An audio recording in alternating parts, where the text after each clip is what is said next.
Hi, it's Jan Cosgrove again, Bognor Regis Herald, editor for my sins as ever. And the latest news from our wonderful Arun Council is the Lib Dem administration has one less member. Yes, indeed, council has quit to go independent or something like that.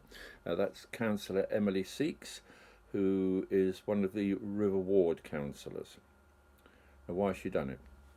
Well, she says this is a difficult time for council and people, and we need, she says, to work together with no party politics getting in the way, and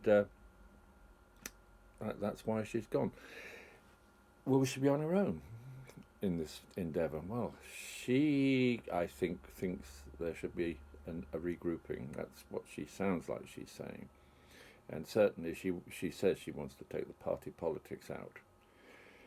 That's an interesting notion. Everyone says, oh, no party politics in local government. Well, the only reason you ever get a contested election, and not just people standing and just getting in anyway, is because there are party politics.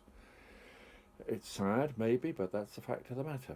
I've seen it for a long time. I have been a Labour councillor in the past, and that's when you get an election, when people put up against one another based on no indifferences of points of view. It's all very well to say, oh, let's all think the same. Well, people don't. And they will ally themselves around a particular set of ideas or principles or views, and that you can't stop. It's human nature. And call it an independent group if we want, but it's still an independent group. And then you see we have at Arun now independents. They're not in the independent group. What are we today? Well, who knows? So that's the latest one, and she's made that particular sort of decision. We obviously respect it. There will be those who call for her to stand down and call an election. Yeah, in your dreams, everyone, because it's not going to happen. So, where does that leave Arun District Council's administration? Well, not as strong as it was, obviously. And if there are Liberal Democrats out there about to quit, that could make a serious difference at the council in the next few weeks. At the moment, the Lib Dems have, I think, 19 of the seats. The Conservatives have 21. That will bring the Lib Dems down to 18. The Independents have 7, so the Lib Dems survive more or less with independent support. There are independents, and whoa, lo and behold, there's even one Labour council. Hello, Mike North East. Well, so where do we go now? Oh, it does remain to be seen, I have to say. But yes, it could make a difference at Arun. Will it mean the Lib Dems will lose control? Well, they don't really have control. They only do so with the agreement of the independents. It's no overall control is the fact of the matter. So would that change? Well, no one's going to give the Conservatives a hand in this. So it is down to either we go as we do, and that may be limping along, I have to say, or they go for a new setup which they have cabinet members from all parties and groups based on their knowledge and experience, would you believe, and not just because they belong to a group or a party. What else is going on? Well, the London Road Lorry Park saga. What we know is that Arun made a decision the other day at the cabinet meeting not to proceed with the scheme, which would have put student accommodation on the site, plus car parking, plus a new loo. Why have they done that? Well, I spoke with James Walsh, council leader, and he says they're looking at a rethink, and to bring in perhaps the land occupied by the current police station.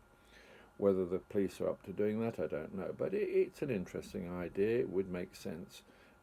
What would that mean? Would go there? Well, that really depends. No one's got any ideas at the moment. And as for the town hall and the arcade, The arcade is still not sold, still not doing much. The town hall, interesting ideas come up. And certainly the Herald is interested in pushing the idea that someone buys the place off Arun District Council and does it up, and then leases back space to the council and leases out to organisations such as the town council and to CAB, maybe the library, maybe the police for an office in Bognor. Think about what I've just said about the lorry park. And yeah, we could have a civic hub down there. Adding my favourite idea is that Regeneration moves the health centre down to Belmont Street, and you've got a civic row there. I think it's a great idea. Buses could be diverted down Belmont Street and leave the high street bus and car free. Hooray! And everyone could get off at the bus stop in Belmont Street and access not only the civic row as it would be, but also the arcade and then into the town centre through the arcade. Makes sense.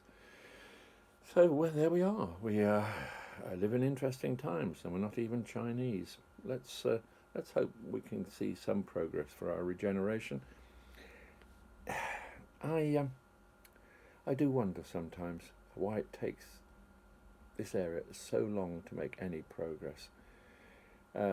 Obviously, if the town hall were sold, that would help Arun's finances.